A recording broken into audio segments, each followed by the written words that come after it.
Okay, so I guess we'll get going, and if anybody has any questions about that last stuff I was whipping through at the end, please find me after this. So we've been working on some things around video, and we also wanted to tie this into some of the new devices that are coming out.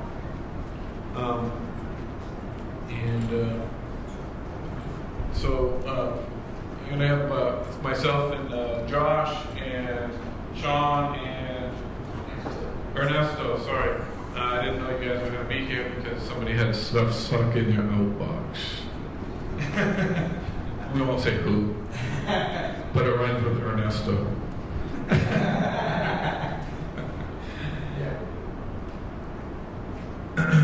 So, just a couple things here before I get to this. We're working on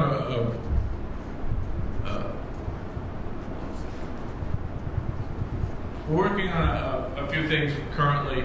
Some of them are around Unite, and some of them are just around video in general.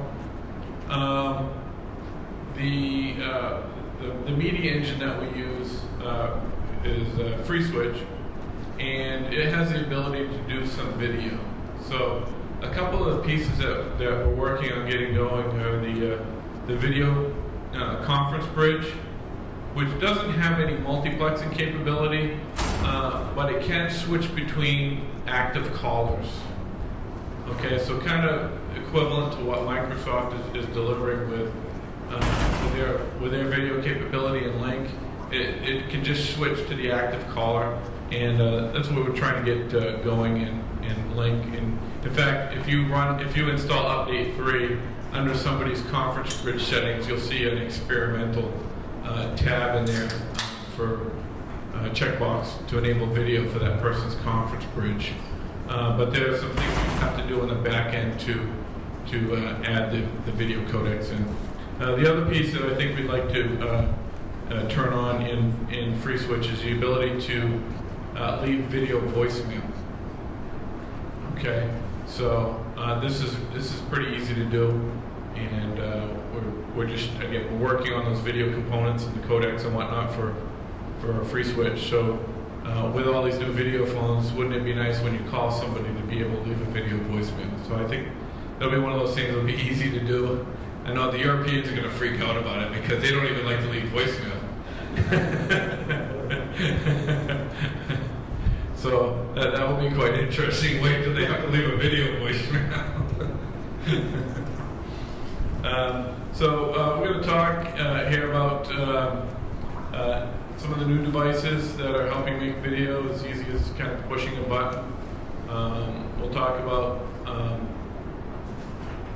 some other things, but video is one of those things that to me, running into a lot of RFPs like I happen to do, to me, video kind of seems to be like one of those checkbox items. It's one of those things everybody says they have to have, and then very few seem to use it. And I don't know if few seem to use it because it's hard to use, or if they're working from home, they don't want to be seen in their sweatpants and disheveled hair. I don't know. I think that probably the latter is most of it. We all have video capabilities on our desktops, but we put a piece of tape over the webcam. Well, then you don't have a video. So exactly. I mean, people have it now, and we can do video point to point. But past, maybe it's just us technical guys that we're not that impressed by it. I don't know, but we don't seem to use it so much. But I think what we're going to see is this consumer software making the video more pervasive, and then the users demanding it because they can do it with Skype, they can do it with Google Hangouts, and then the hardware is also pushing the experience forward. You can't buy a cell phone now that doesn't have a camera, at least one on it, right? And even most of our tablets have 2 cameras. I don't know if you could buy a laptop even without a camera now. So the hardware is there. I think the software is there, but you know, why aren't people really using it? That's my question. So I don't know if anybody has an answer for me, but I think it's one of those things that people are going to be in as we move forward.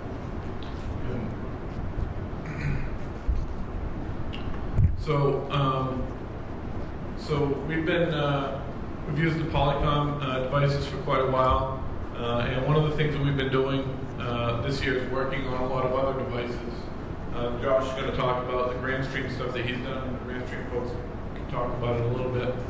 But we've also put a ton of work into the new Polycom devices and configuring those, supporting the new firmware for those devices, supporting multiple types of Polycom firmware at the same time now. So that's also a new thing for us. But Polycom's bringing out their new VVX series of phones. The 1500 here has been out for a while, but the new VVX 500s and 600s all have a camera that you can just kind of plop in the top. Now they're a lot more. These are a lot more cost effective. These are street price around $750, and the street price here without the camera is like $235, and then the camera's around $100 or so, and then they've got their HDX series of products, which are all SIP capable. They can register right with our system, and that's kind of one of the lower end devices. It kind of starts around $4,000 or so. So not cheap by any stretch of the imagination.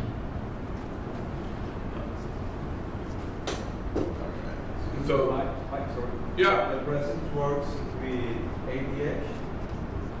HDX? Works? I don't know that the presence works with the HDX. I don't really see that as a device that you really need presence on so much. I haven't tested that one personally with the presence, although I've registered, SIP-wise with the system, but not the RLS piece. Because I have once my office, but yeah, you can register as an extension on the system, and you can call it, and that's fine. But the presence piece, I'm not sure that they have the RLS component in there. So these are the new VVX phones. So they have the VVX 300 and the 310. So this is the difference between the 300 and the 310 is the 310 has gigabit ports. So they probably saved, 25 cents in the chipset on the 300. And then likewise, the VVX 400, these are two new phones that you may not have seen yet. So the 400 is a color screen, and that comes in the flavor of the 400 and the 410. Again, the 410 having the gigabit ports. And then the 500 and the 600 looks a lot like the 500, except it's got a wider screen on it. The 300 and 400 are not touchscreen models either. Yeah, kind of looks like it, but They're not though. I know. It's all the buttons on the side. I think it's just evolution, like the first two, they're just kind of evolutions of 450 and 670. They kind of look that way a little bit more stylistically, but they support many more lines than those ever did. Like the VVX 500, you might think that'd be an evolution of the 500 or 550, but this supports 12 lines. Okay, not that I don't know how many users need 12 lines, but Consider speed dials and More speed DLFs. Yeah. what's that? Yeah. I'm not sure the 400 and 300 how many they're supporting. I think this one's supporting 3, and this one's supporting 6 concurrent. For more information, visit www.polycom.com. Yeah, sure. All right.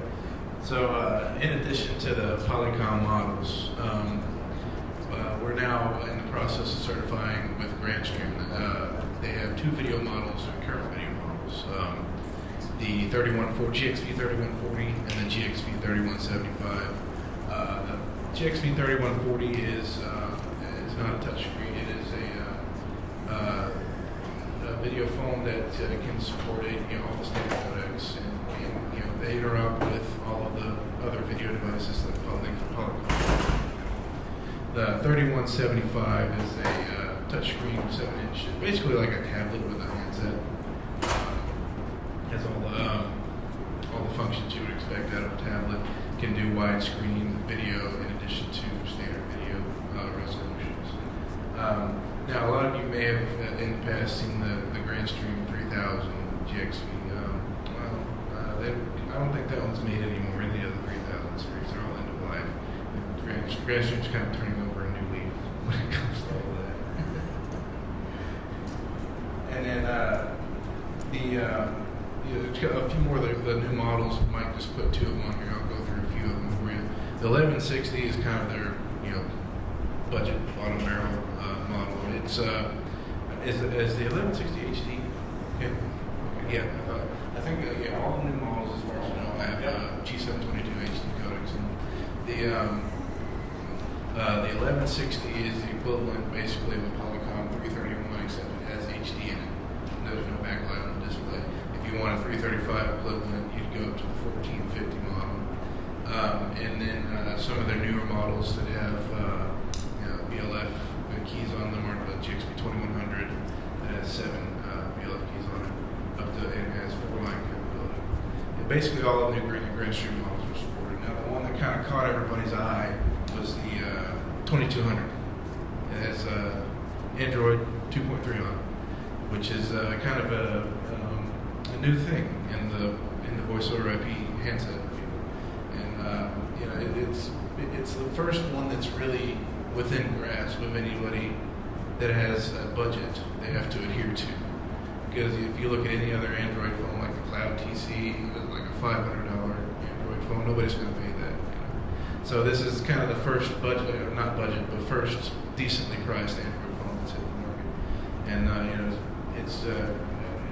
it's also being released with webcam support to support video, so that you can take any standard webcam, plug it in the USB port on it, you've got a video capable unit. You guys have a couple slides you want to show? Or you want to say something about the models? Yeah, so, Okay. I think you have Yeah. So the 2200 has been very, very successful for us. Right now, without the webcam, you can receive things like Skype video calls. One of the things that kind of surprises me, because I think all of us, when we think of video calling, we think of SIP video. One thing that I think we've been surprised by at a lot of the trade shows in the last 2 months or so are the number of people, business resellers, coming and saying, does this do Skype? One of the advantages of Android, because so many customers, at least as a small percentage of their calling, are doing international calling. And I don't know if you saw the report recently, but 1/3 of all international calls now are Skype.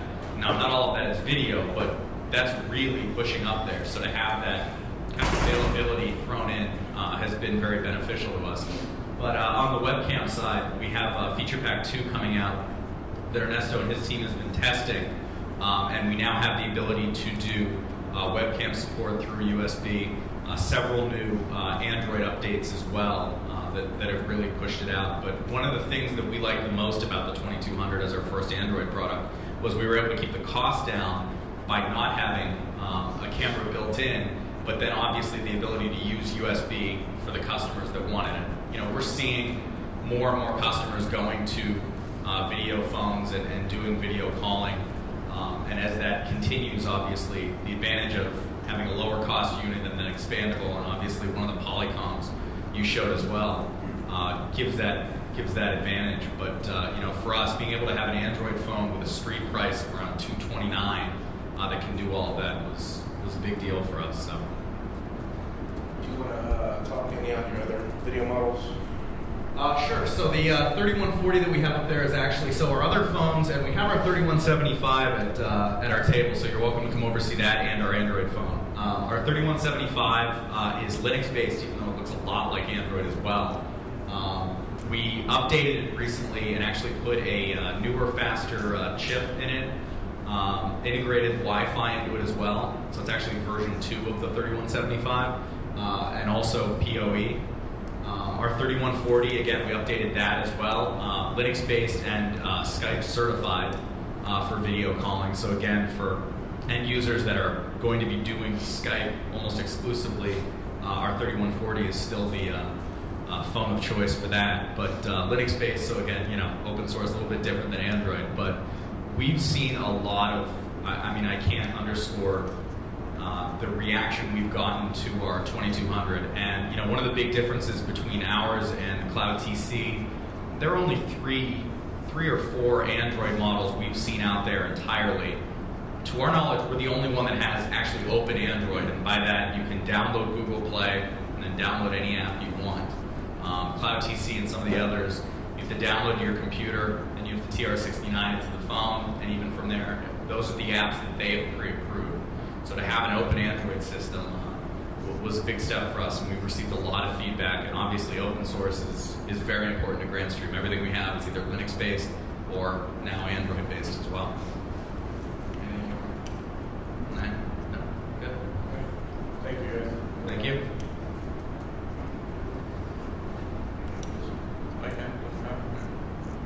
So, Bria is one of those products that we love to hate, and best of the worst. I don't know. No, it's pretty good. It's the problem. The problem I find with Bria is that it's different on every single platform. It's a different application. It's not feature. You cannot say a particular feature will be there on Windows and on Mac and on Linux. I don't know why they did that. From a product standpoint, it's very frustrating. It's like the Windows version of Bria supports RLS services for on the phone, off the phone status. None of the other products support that. So it's kind of maddening. And when they started out with some of the Android pieces, they had video support, on the iOS side, but they didn't have it on the Android side. Then they added it to the Android phone, but not the Android tablet. And then they didn't have XMPP on one, and then it's just crazy. Finally they do have video support across the entire line now.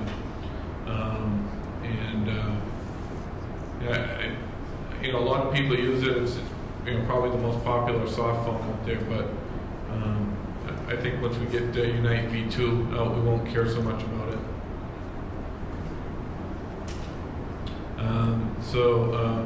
Unite V2, I'm not going to go into it. You guys all saw that after we got past our little networking glitches. Sorry about that, but that's the world of Wi-Fi. And I think it's pretty close. Like I said, I'm looking at probably the end of Q2 when we get some beta product out there. Maybe sooner if somebody's really nice to us.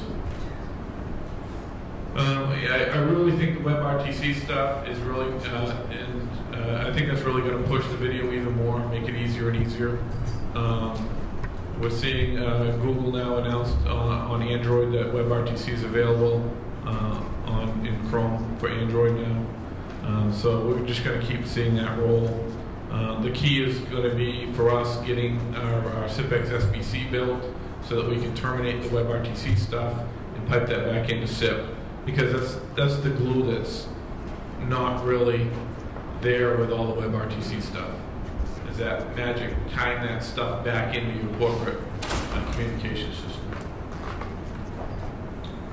And, so I mentioned some of these things that we're working on, right? The video enabling the free switch, video voicemail, the SIPX SBC. The other thing we're really thinking about around devices, and this annoys the heck out of me, is how do we move to something that's more device specific versus extension specific? What I mean by that is I can have my extension, and my extension can be registered on 5 different phones or 6 different phones. And when somebody calls me, all of them ring. My wife hates that. So how can we make this? How can we make this device thing a little bit smarter? I think that's going to be one of the interesting things that we're going to work on this year. It's interesting to me. How can we make things more device-centric versus user or extensions-centric? And I think it's going to be part of an evolution of the product, and so that users can control their ringing in a more intelligent manner.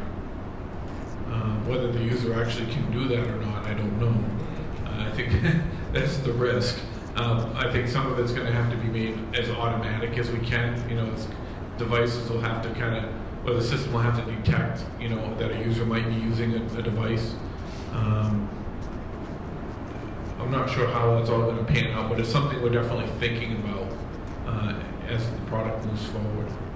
So, okay, and you got any questions about any of the devices you guys have seen? Or? No? It's all pretty straightforward. So we'll get a couple minutes and get, yeah.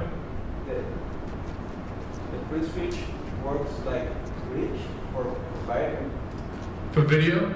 Yeah. Yeah. So in the conference room, we actually have it set up on our demo server. We've got those VVX 1500s. And there's an extension you can dial that happens to be a conference bridge. But how many calls can handle the video calls, the free switch? Well, I don't know that there's a number. I think it will depend on the server that you're running FreeSwitch on. But what you're going to have to remember is that it's just switching video. It's not a multiplexer. You're not going to see tiles. You're not going to see tiles. Okay. What you're going to see with the FreeSwitch video conferences, you're going to see the active talker, or you're going to be able to lock it onto a particular talker. Okay, and that's the video that will go out to all people in their conference. Okay, the other thing it can do is it can mix in audio calls with that, so people that don't have a video just get the audio piece. Okay. So we're working on that, and we're having some challenges there. I think we need to get up to a door release of the free switch, and then do some testing again. Sorry, Mike, is that something that's going to be rolled out into the product? Hopefully enough of that switch. Yeah, absolutely. So it was something we could do. The other thing that I think we're going to try to do is one of the soft phone makers just introduced some new code to open source, and it happens to be their code for making a multi-user video chat. I think we're going to see if we can take that code and make that a server-side component, and see if we can do video that way. So that's one of the experiments that we want to try, see how that works out. So we're trying different things, but I think these companies like Polycom and Cisco through their Tamberg acquisition, a lot of these companies spend millions of dollars making these video multiplexers. It's not code that they just want to turn out to open source, right? So it's one of those things that doesn't seem to be a lot available. And maybe WebRTC will change that a bit. I don't know. I don't think that's the real piece of the puzzle. That is not WebRTC. It's some sort of server-side component that can multiplex that video. Right. Well, you also have to think about the horsepower required to put all that together. Unless you've got hardware encoding going on, you need a lot of CPU and a lot of bandwidth. That too. Okay. All right. I want to ask Grandstream also. Which specific space features are not supported now? What? Okay. You've done like FDLs or RLS? I don't. This is all currently in Grant. This is all currently in Grandstream's engineering department. They're working on it right now. The only thing left that has not been resolved that I'm aware of is RFC 4235, which is the ability for the server to subscribe to the phone to get presence, and for the phone to respond back with notifies. It's for RLS to work properly, and it's also for directed call pickup to work properly. This is, I'm working with their engineers right now to get there. All of the Grandstream models? Yes, that's universal across the model. But that code, whenever that's implemented on one model, they have a universal stack that is implemented across all the models.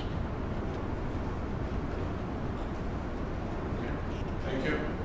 Thanks, everyone.